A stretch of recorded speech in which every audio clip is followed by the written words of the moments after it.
Hi, you guys. Welcome back. This is Lost Arts Radio Live, and hope you're okay during our pre-recorded show last time. We had to do that with the holiday schedule, but we're actually here now, this time live.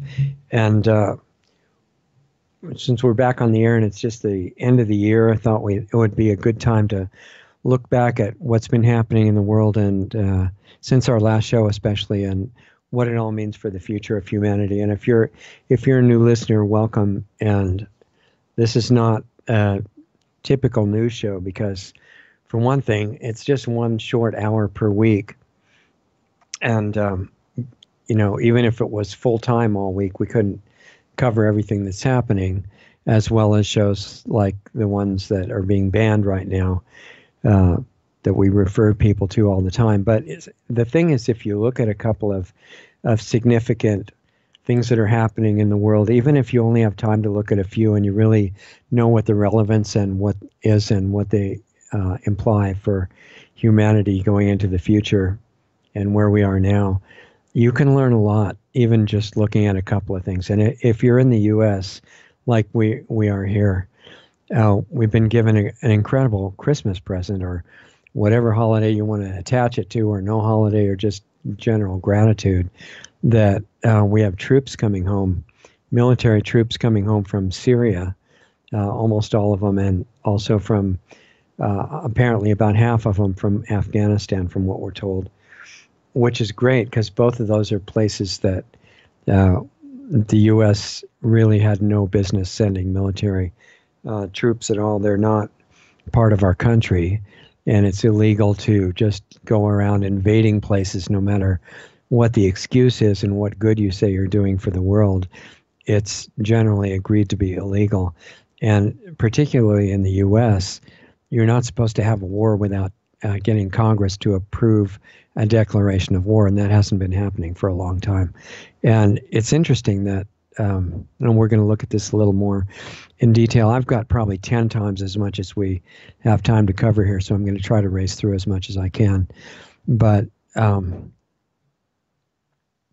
remember when I was first a university student in the 1960s, and we would sit outside at night with the professors. We weren't being insane or anything like they are in a lot of the university campuses now. We're just talking, not worried about labels or who was a liberal or a conservative or a progressive or a libertarian. Or anytime you take on those labels, all it does is really limit your ability to perceive what's really going on and to think outside of your label. Because, subconsciously, once you have a label and you think that's you really can't afford to think anything that label's not supposed to think, and or question anything that it is supposed to think. And we were not, I don't remember one of those discussions where we ever thought about what label we were, what group we belonged to. We were just human beings.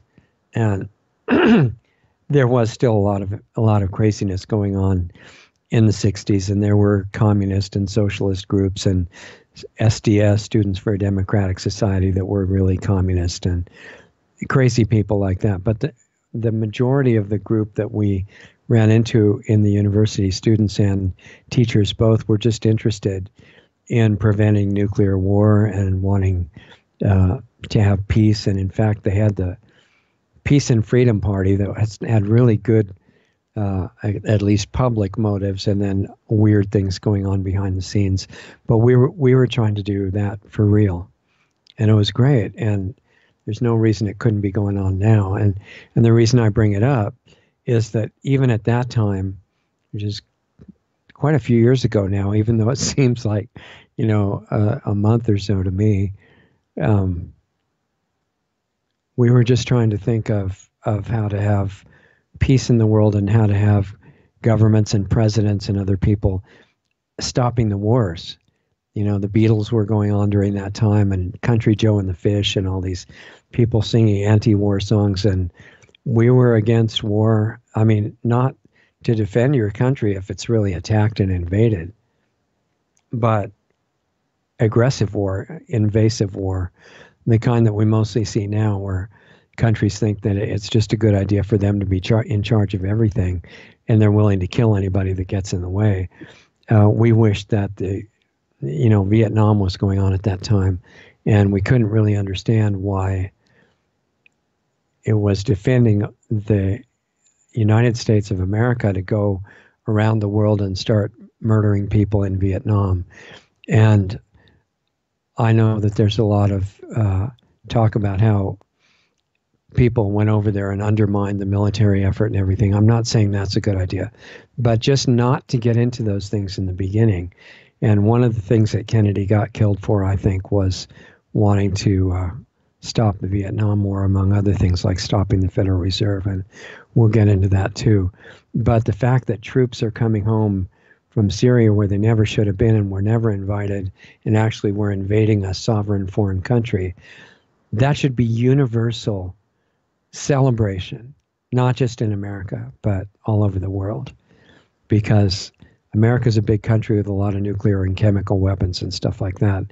And if it stops invading other countries and supporting corrupt dictators and things like that, that would be really good for everybody.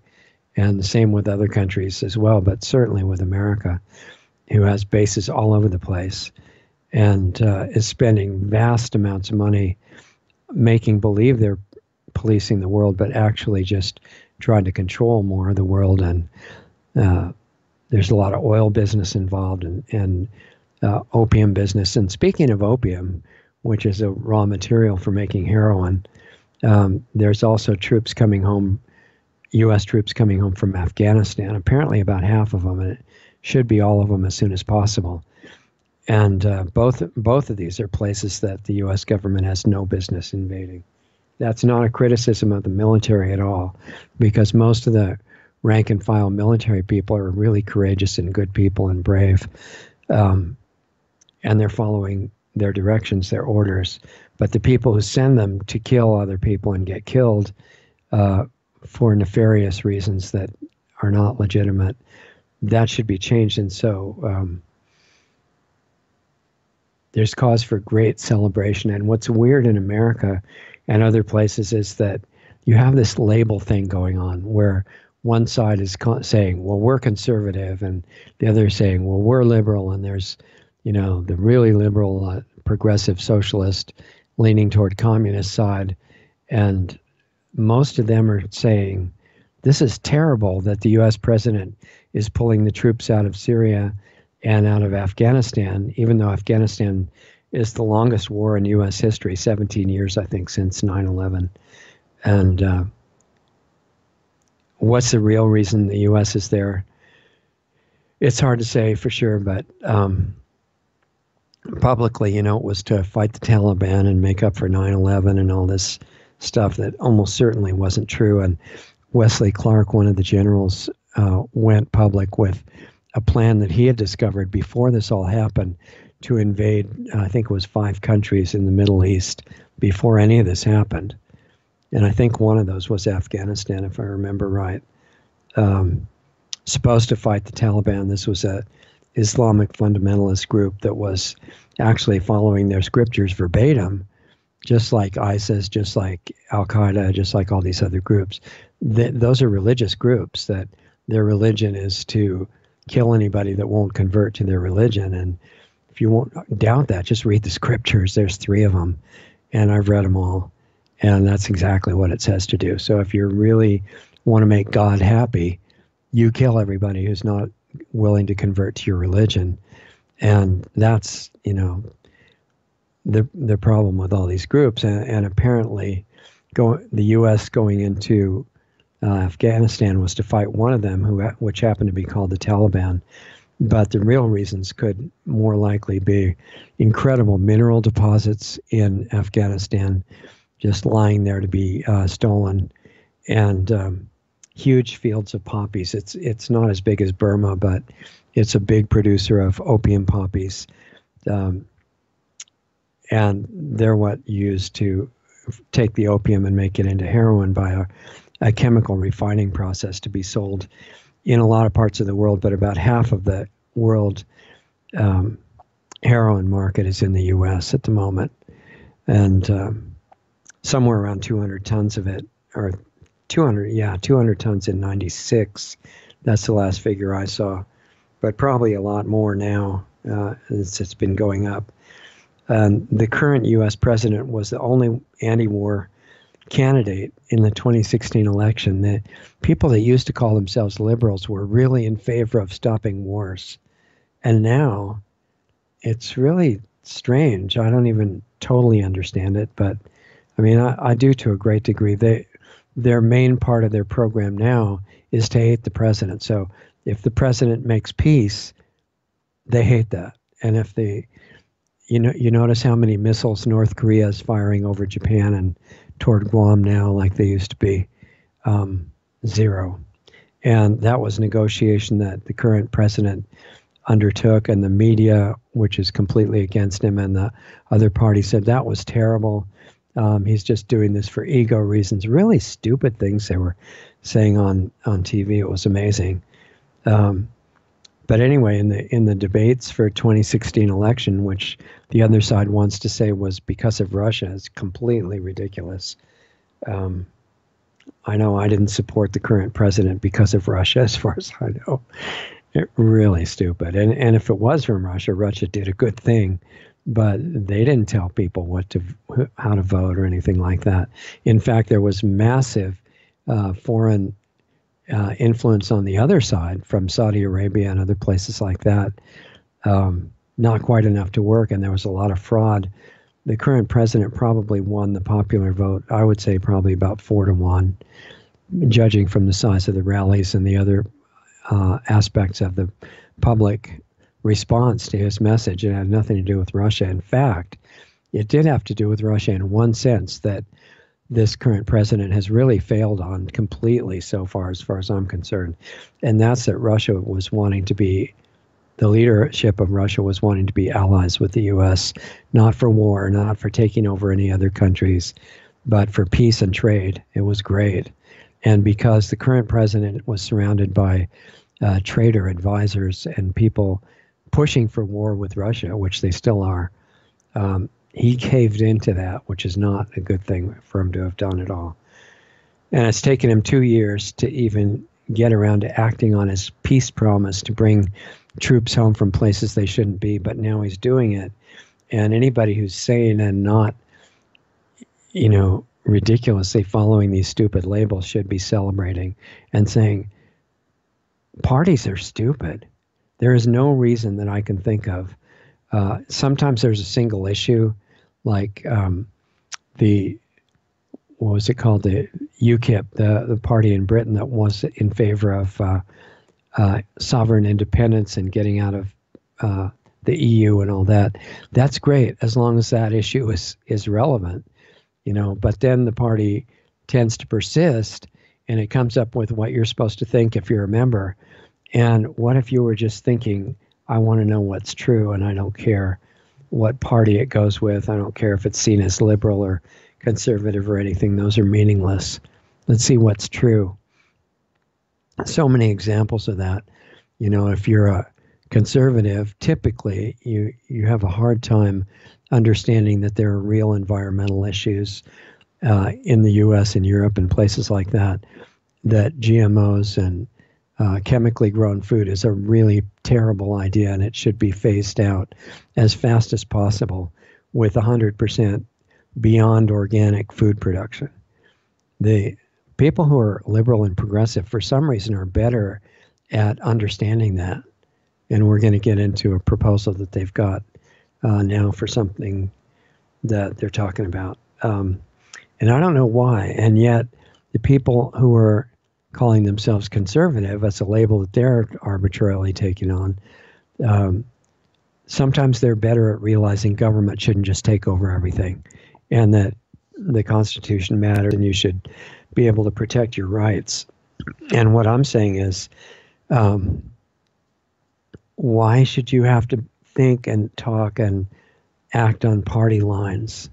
The Democrat Party is an extreme example of that now in the U.S. The president was giving a speech that I was watching and saying, yes, and we've got the lowest unemployment among minorities that we've ever had. And they just sat there really mad. This is really stupid. I mean, the party system is highly questionable in my mind, and some of the American founders agreed with that. But anyway, concerning Syria, the U.S. presence there is completely illegal. It's not a declared war. And, you know, it's been going on to supposedly fight Al-Qaeda and ISIS, which it wasn't. Under the previous president, the U.S. was supplying ISIS with weapons. Okay, that's how they were resisting and fighting them, by giving them weapons. And they were also, at the same time, trying to undermine the current legal regime in Syria and overthrow it, which is totally illegal to do junk like that, although the U.S. government has done that around the world for a long time. And it's not up to us to decide who should be president of other countries. That's really not legitimate. And besides, the U.S. wasn't invited there even to help fight Al-Qaeda or ISIS. That's not a good reason if you're not invited by the country itself. Now, the Russian government was invited. They're a close ally of Syria, and they were mostly responsible for killing ISIS, which is great because, as I said, ISIS was religious fundamentalists following a religion who says that you have to kill anybody that doesn't convert to your religion, and you also have to take over all the countries of the world because God wants there to be just one world government and religion all combined together, and it's their religion, of course. That's what's going on. That's why so many people have had their heads chopped off and everything. It's for the religion. It's not complicated. You're not supposed to talk about it, of course, but that's what it actually is. And their scriptures told them to do that, and they're just being good followers of that religion. So the scam has been to tell the public also, as a justification for the U.S. being there, that the president of Syria, Assad, used chemical weapons against his own people. Probably completely untrue. There's no reason that he would do that, you know, inviting his country to be overthrown by America and other NATO countries like that. So I don't think he would do that. And the last that it was publicly talked about, it turned out that it was totally fake, that there were these news pictures of people lying on the ground, kids lying on the ground, flopping around. It's always kids so that you'll say, yeah, bomb the country and everything to save the kids, even though you're going to bomb all these kids when you do it. Some of the kids and their parents were later on television, and it came out they had water poured on them and were given candy if they'd lie on the floor and flop around. So it was really embarrassing. And the current president, who I think is great in many ways, committed a horrible war crime by shooting missiles into Syria, supposedly in retaliation for them using gas on their own citizens, which they didn't do, especially when it came out on television that it was water. And it was a big show to make the U.S. do that, to basically help ISIS by fighting the Assad government. And the public is so brainwashed with the television now, a lot of them, that they just say, oh yeah, Assad is bad. He killed all his own people or tried to kill them all with chemical weapons. He has to be killed immediately. They're just, you know, the consciousness level and intelligence level is pretty much down to zero in about almost half the country right now, and that needs to be healed. So anyway, that was the excuse for shooting missiles into Syria when the current president did that. Notice I'm not mentioning his name a lot. I'm trying to stay on this major platform for a while before we get banned, if I can, by being a little bit indirect, so you have to pay attention to know what I'm talking about. Anyway, so the last missile attack was in response to a chemical attack that never happened, whereas Russia is there by invitation of Syria, major ally between them, and they are the main factor in wiping out ISIS, which is a really good thing, because ISIS is completely insane. Yes, they are absolutely following their religion, but a religion that says you have to kill everybody is not a great idea. To think that that's what God wants is really highly deranged, and this is not the first time it's happened, as you guys know, I think. So it's obvious that the U.S. presence in Syria and Afghanistan is criminal, and it risks world war for nothing, and it's unconstitutional, directly against the U.S. Constitution. It's only to support the war industry and a deeper agenda that we've talked about before and will mention again today. So that this current president has the courage and clarity to risk his life defying the military-industrial complex that Eisenhower and Kennedy and others have talked about should be celebrated all over the world. It doesn't mean that his actions are all good or anything like that, but the media is kind of training us to keep dumbing down our perception and losing consciousness and thinking that every public figure, like a president or secretary or some major figure like that, it's either all good or all bad, and they're going to tell you which ones are all good and all bad so that you won't have to actually think to figure it out. That's totally absurd, and you have to see every action that they do on its own merits or lack of merits to perceive what's going on. And this president has acted on a lot of bad advice from a lot of traitors that he's actually hired himself. And I think he's gradually figuring that out, but it's incredible how slow it's been into the figuring out process. Regardless, pulling troops out of illegal wars is a heroic action and should be appreciated. And besides, he needs them in the U.S., at least some of them, to protect the southern border, which is a real defense mission. And it's not just a prerogative or a power of the president. It's his mandated duty in the U.S. and really in every country. But in the U.S., it's per the Constitution. The president is the guy ultimately responsible for protecting the national borders. That was one of the reasons to have a national government, because it's hard for individual states to take on complete responsibility for that. So he has to protect it right now against this incredible UN program of using invasions to destroy foreign country or sovereign countries. They've already done that in Europe and Scandinavia, and now they're using this brilliant idea of what they call caravans, because that sounds really friendly, right? It sounds like all these sincere people just seeking asylum from brutal regimes, and it's not like that at all. Many of them have been interviewed at the southern border outside the U.S., and they're mostly trained and told by UN groups that they could just go there and get welfare and good jobs right away.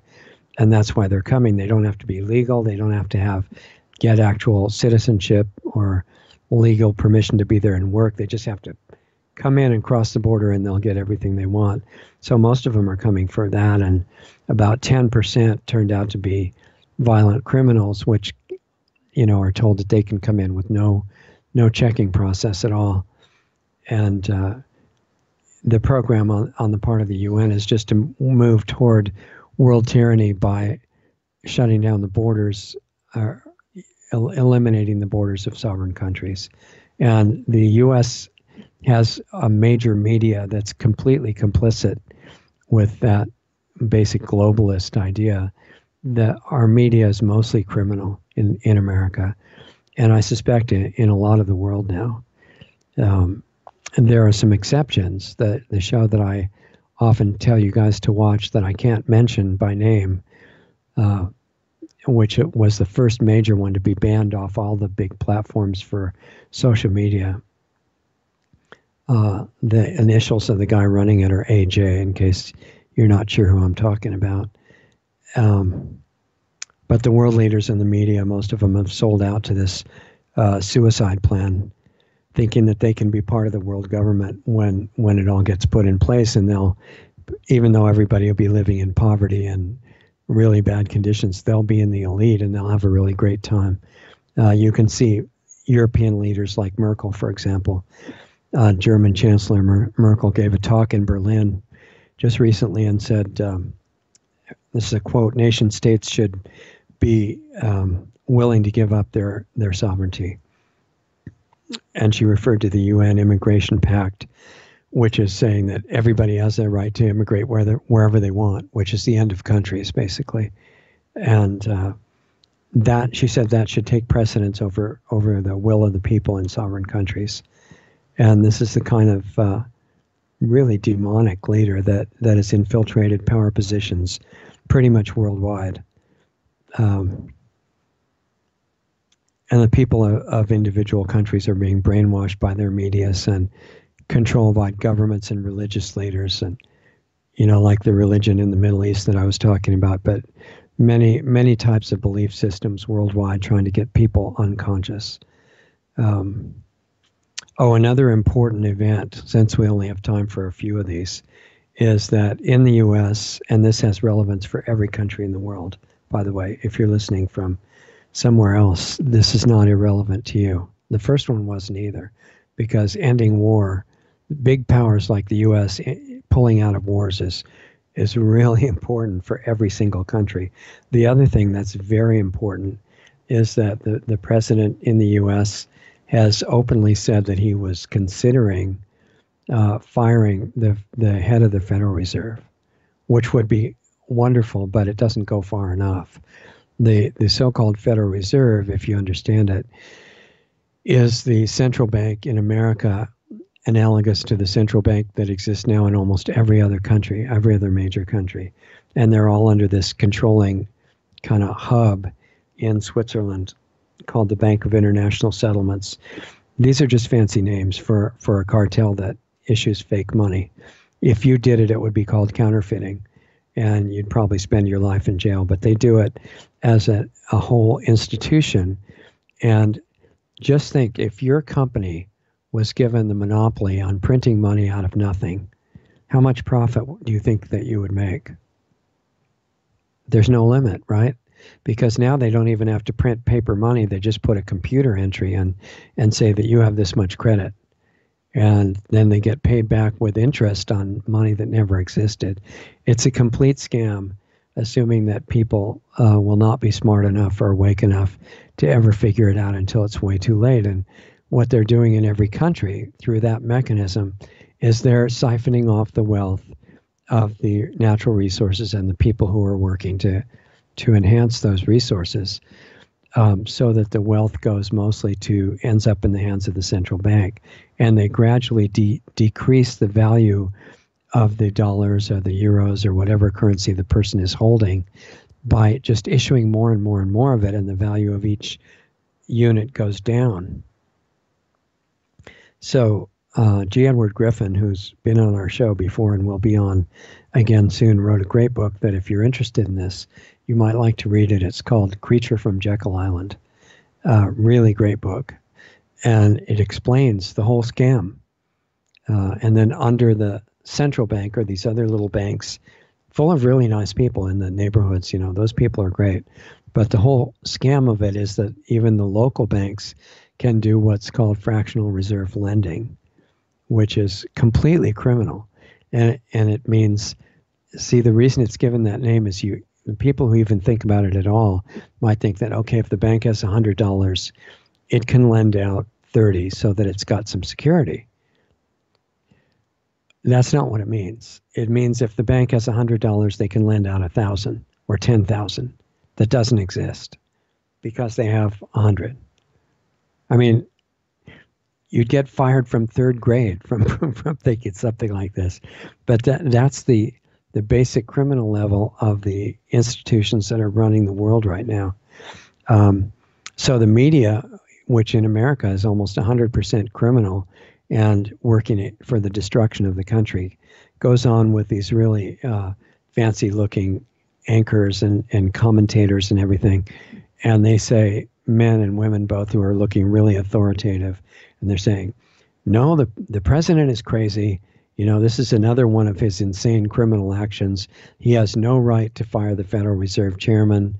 That's holding the country together. It's providing economic stability. It's keeping, one thing they say is it's keeping economic decisions apart from politics. That sounds really good, right? If you don't think about this kind of stuff. In reality, people like Andrew Jackson and others before really resisted the presence of a central bank and said that they had to get rid of it because it was death to the country. And the last president who did anything against it, you may remember, he was named John Kennedy. And this was one of many reasons that he had to be murdered by people within the establishment. He didn't fire any Federal Reserve board members or chairman or anything, but what he did is he issued an executive order, and I think it was 11110, still on the books, by the way, and nobody dares enforce it. And he authorized the Treasury of the U.S. to start issuing some gold-backed currency, which I think he called U.S. notes. And soon after that, he was killed, and Johnson ordered all the notes taken back off the market. So the Federal Reserve is the U.S. version of central banks controlling each country. In fact, one of the reasons that the previous administration had to blow up and destroy Libya was because Libya was talking about becoming free from the central banking system, and actually they were setting up an independent gold-backed bank, which is how it should be, and they were going to share it with all of Africa and become independent from the central bank system of the world. So that country had to be destroyed. And just an incredible war crime under the last president, who never got in trouble for any of it, of course. So the central banks are controlling pretty much all the countries, and they don't always express their power. They sometimes just sit there kind of semi-dormant. But as they gradually dilute the currency, the value of it, by issuing more and more, mostly through just computer entries, then each dollar, each euro, each mark, or whatever it is, gets worth less and less and less, and the real value gets stolen from the people, and that's what they're doing. So the current president is now a victim of the attack of the Federal Reserve, so-called Federal Reserve. They're not federal, private-owned, mostly overseas, completely criminal organization. And they're saying, well, the U.S. president was really looking like he was helping the economy and a lot, even though it's based on fiat currency, so it can't hold together long-term without fixing that, as Peter Schiff and others have pointed out very well. Still, he was bringing in companies into the country. He took the employment to better levels than it had been in history, in the U.S. history, in many groups. And they thought, this is impossible. We have to get rid of this guy. He's talking about things that you're not supposed to think about or know about. We got to get rid of him. So let's crash the economy. This will really destroy people's lives, but that doesn't matter. The main thing is crash the economy and blame it on the president. So the way that they're doing that is raising the interest rates, which they left it unchanged through the whole previous president's administration, because he was working with the global power structure. And now they've raised it 0.25% every quarter, I think 7 times in a row, and they're planning to do it more. So that crashes the stock market. And it looks like, according to the corrupt media that we've got, that the current president was wrong about everything he did. And they're hoping it'll make him either lose the 2020 election, which would be bad for the world, or get removed sooner, because the media will portray him as a complete incompetent menace, living literal dictator. So he's right in that he's starting to learn that the Federal Reserve is a pure enemy of the country and of the world. But this really risks his life even more than he has been so far. And the problem is actually far more complex than just getting rid of a Fed chairman, because the rest of the Fed power structure could just destroy the economy overnight with the mechanisms that they've got. It has to have a silver and gold backing for the currency.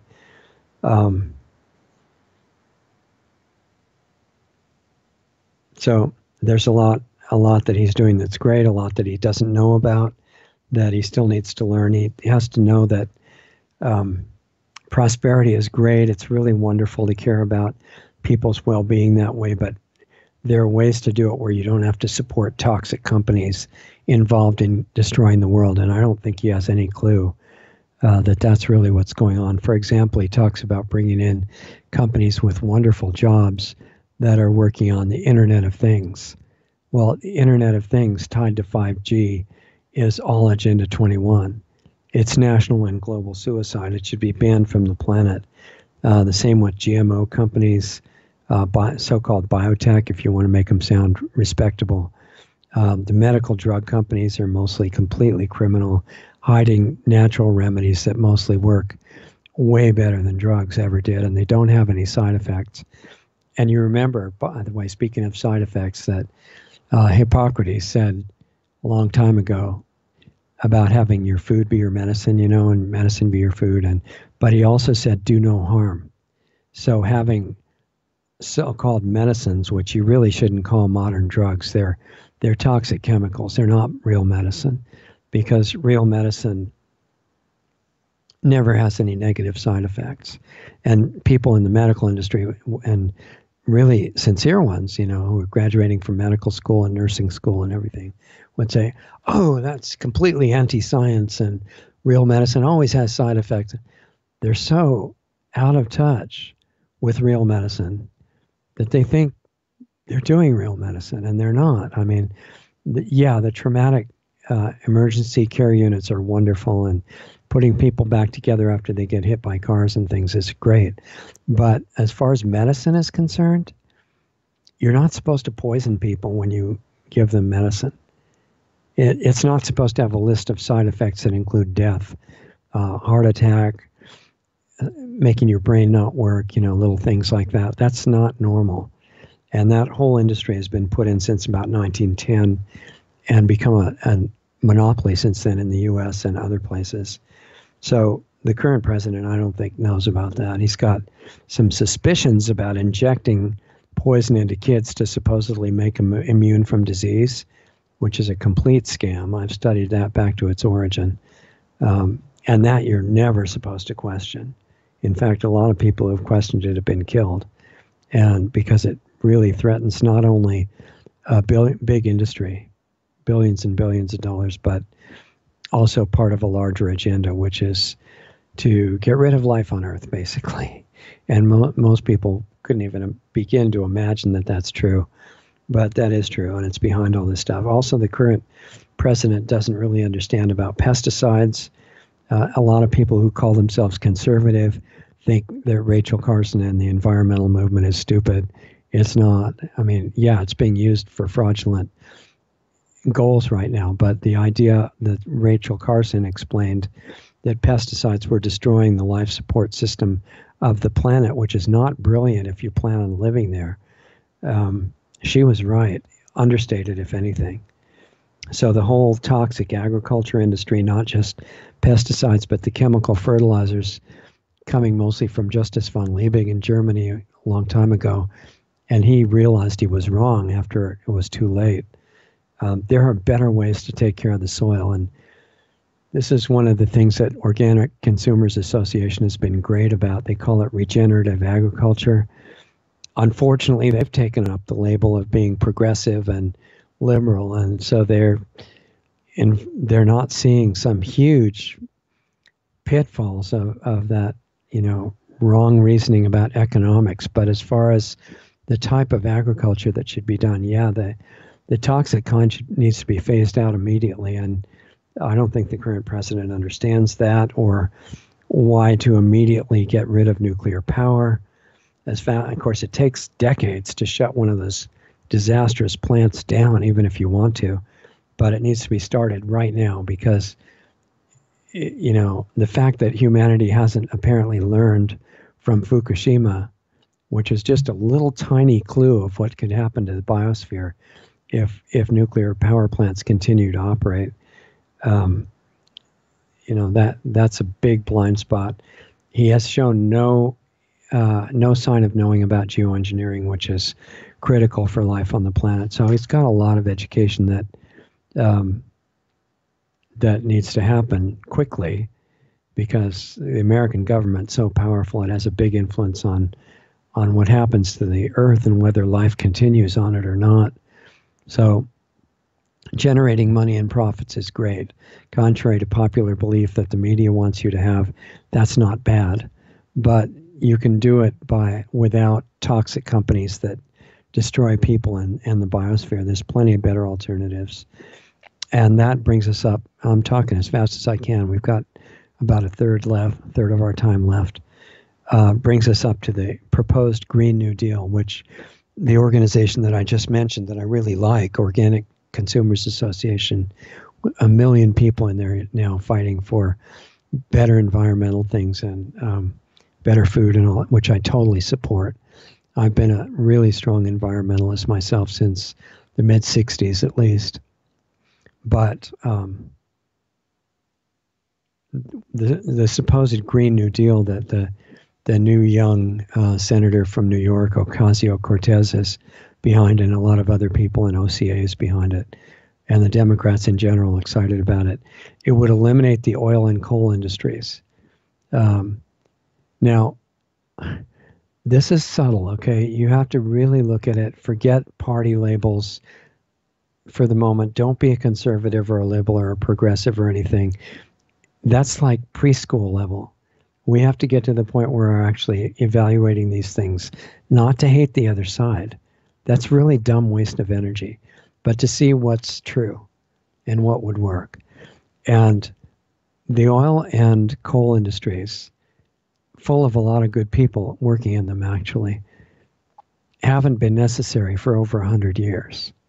Because, as Dr. Stephen Greer has pointed out, free and clean energy sources, not sun and wind, but way better than that, magnetic and other finer sources, have been available for a long time, and they're being suppressed by government. And I know of some of the inventors connected with those things, and they're terrified, and they're hiding because the other ones that have not hidden have gotten killed.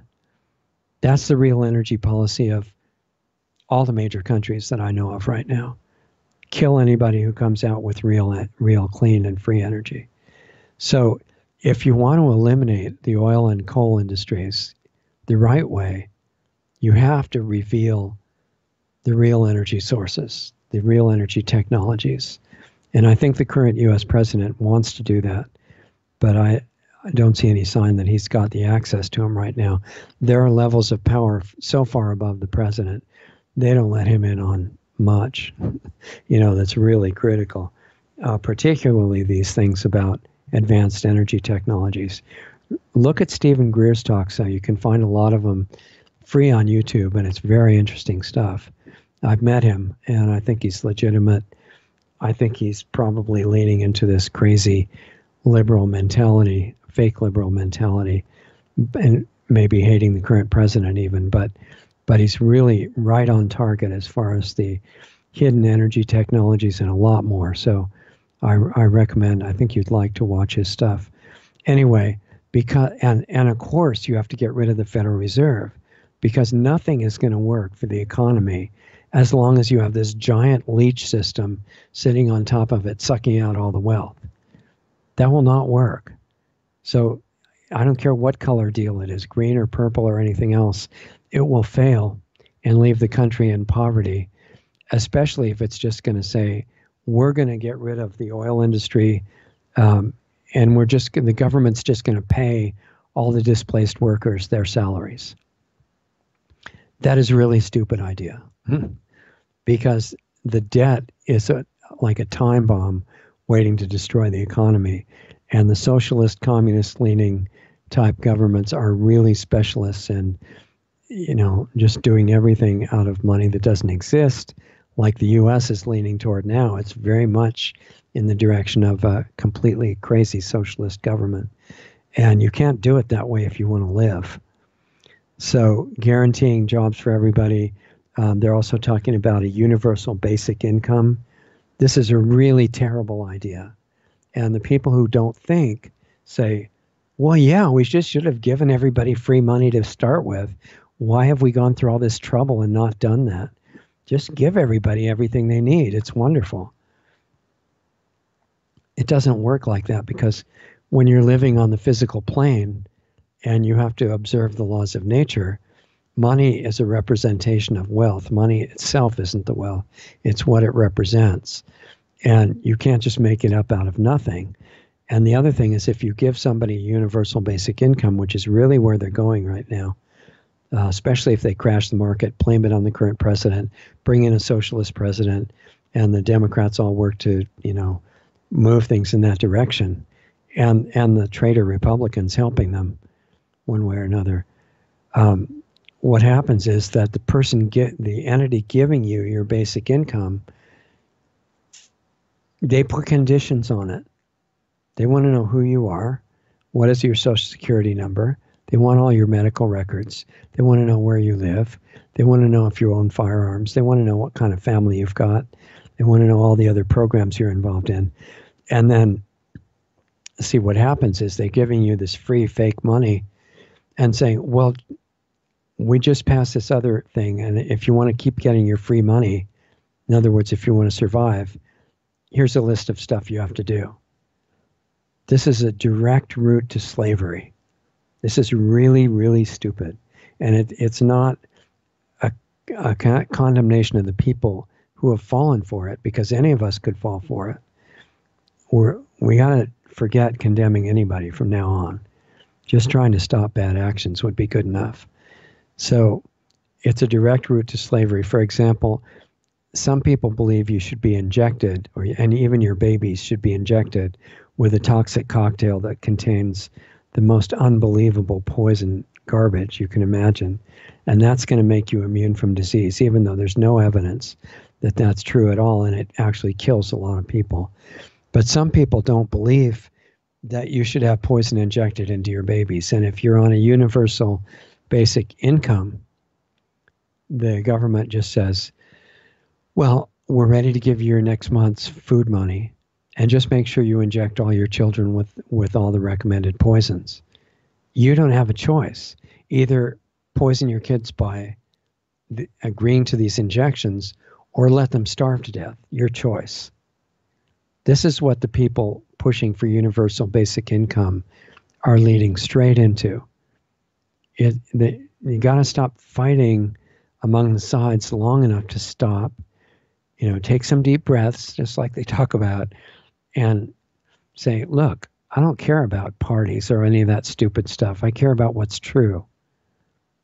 Let's find out what's true. They've never done any safety studies on injecting poison into babies. Why do you think they haven't gotten around to doing the safety studies? Any ideas?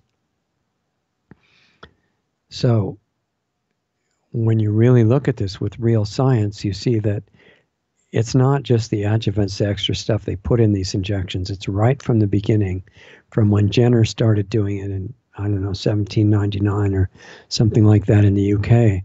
They were maiming and killing people, mostly kids at that time. And they were compared to now, you would call them clean.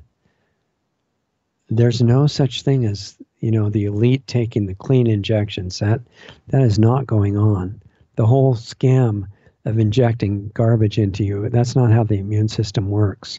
And the appearance of antibodies has no correlation with real life immunity.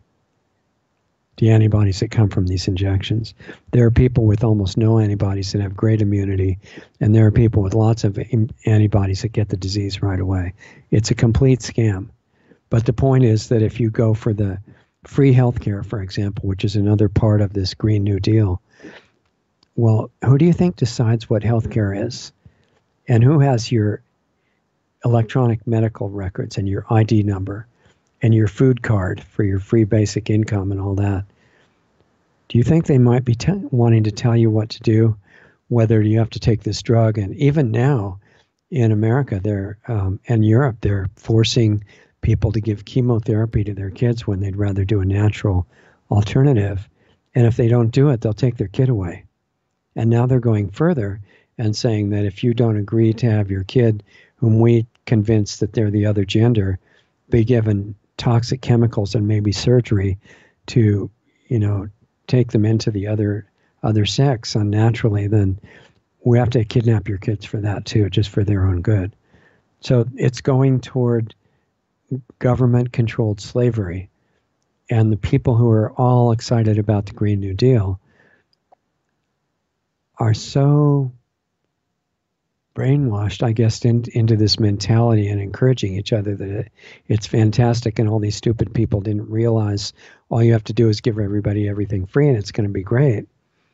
And does it remind you of anything? There's a world called Utopia that basically that's what this is about, and it doesn't work. And Doesn't work because it's completely ridiculous from the beginning. So what you don't want is government supplied free healthcare, because even now, with the medical industry and government colluding to decide what is healthcare and being completely committed to the toxic paradigm of healthcare, they're going to make you do that.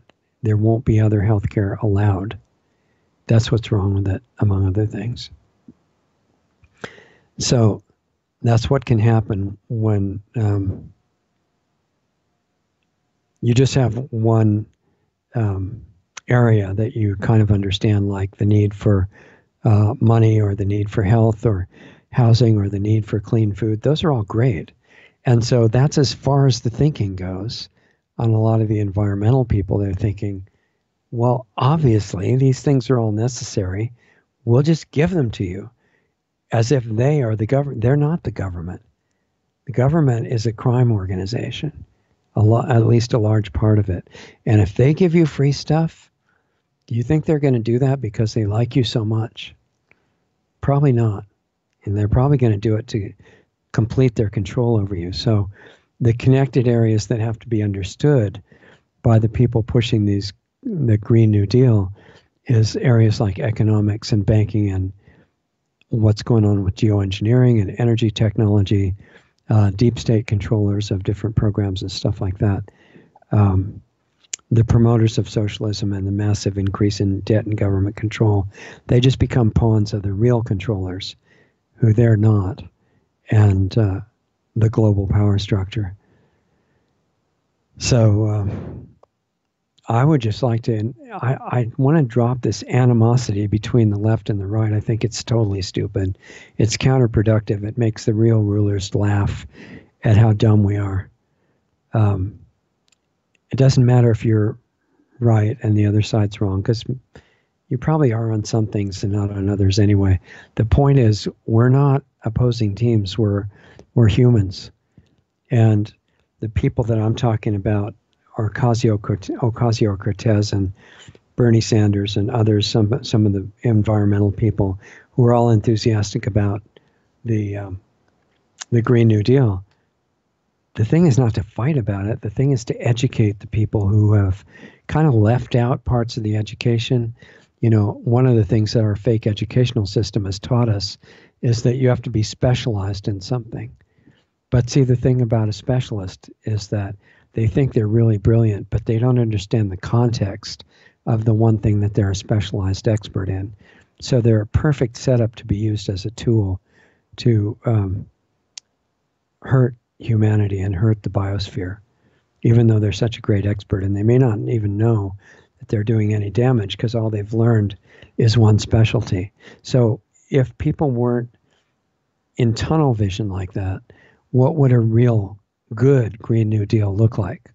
Well, since part of its point is prosperity, which they think you can do by just handing out free money, and you cannot do that for reasons I talked about, but you can do it if you do some of the basics. Eliminate the Federal Reserve, for example. Don't just fire the Fed chairman. It has to be shut down.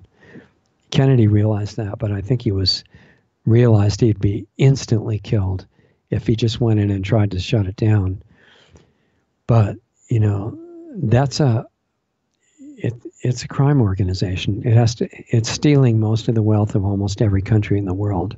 There's no debate about whether it should be kept or not. It's not good enough to audit it, although that should be done. The other thing is, any real Green New Deal has to stop geoengineering immediately. That doesn't have to be phased out. That has to be stopped like overnight. Anybody who's worried about climate change, climate disruption, extreme weather patterns and things like that are unnatural, or the unnatural fires, so many things that are part of that real man-made climate change. It's being, the man-made, the man who's doing it, men and women who are maybe women too, are the ones flying those airplanes that are spraying the garbage, the toxic metals and bioweapons and everything. I'm going to have to go fast because we're almost out of time. A real Green New Deal would have to eliminate the monopoly of the drug and injection companies and expose them for the criminals that they are. they'd have to end the election fraud, which is mainly on the part of the Democratic Party. That has to be over immediately. They'd have to ban GMOs like right now. Yeah, you do have to help some of the farmers that have fallen for it, honestly, but that's a danger to the whole biosphere. Phasing out chemical and poison and toxic agriculture. It'd have to end the censorship of the real available energy technology. There should be warning labels on all the body products that you put on your skin that have toxic material that goes right in your skin. The borders of the country have to be secured completely. There can't be any illegal immigration going on. This is not humanitarian. Wanting to have real borders is not racist. It's just sane. And we could talk a lot about that. Anyway, the real energy technology has to be revealed. End the government monopoly on education. Support real farming, what they call regenerative agriculture and more. And free up the agricultural schools from teaching poisoning of the earth. Get into rock dust and no-till agriculture and mulch and wood chips and all the good stuff. I've been a strong organic agriculture supporter since at least 1967. But without these details, the Green New Deal is not just an imperfect idea, it's national suicide. So is everything the fault of the government, corporate, deep state partnership? Well, yes and no. They're all consciously or unconsciously working under the control of the higher level global rulers. And their intent is to destroy the whole biosphere. There's been some great articles that we posted on lostartsradio.com recently about that, coming from some people that I also cannot mention or will get banned for mentioning them. Good friends of ours. Once you really understand that, all the parts work together, and understanding is not enough. So if we care about ourselves and our kids and the future of life on the planet, then we're going to have to find solutions and start implementing them right away. It's not just good enough to get updated on all the terrible things happening. We have to we have to find out what to do to fix it. So what do you think the rulers are most afraid of? I'm just going through a lot of my notes real quick here at the end. Are they afraid of a physical revolt? No. That's what they want, because it's an excuse to wipe out more of the population. What they're afraid of is something that people would laugh at and say, oh, that's nothing, that new agey belief system or something. They're afraid of consciousness. They're afraid of who you really are. You understand about the frequency weapons that they're putting out in the form of 5G and the microwave technologies and the cell towers and everything, that if you drop you're told about them and you learn about them for real, you know that they're putting out frequencies designed to interfere with brain waves, intercellular communication in your body, the frequency of oxygen and water molecules. They're really nasty and serious. And they're setting them up with more power than they need so they can turn out to be a kill grid when they're needed. But frequency is something that is not all bad. Most of it is not like that at all. And most people would not imagine what the primary source of the positive frequencies is. And this is the biggest fear of the power structure that I found in more than 50 years of research. Their fear is you. Not that you're going to revolt. They're not worried about that at all. They're egging you on to it in case you haven't noticed. But they're worried about consciousness, because if you ever wake up, especially, and I don't mean being able to recite bad things in the world. I mean become self-aware. Drop the labels, like I said. Realize these bodies are beautiful, conscious costumes, but they're not us. We're incredible beings. This may sound ridiculous to some people, but a few of you may hopefully understand what I'm talking about. There are ways to wake that up, not in some philosophy, but for real, in ways that affect the physical world.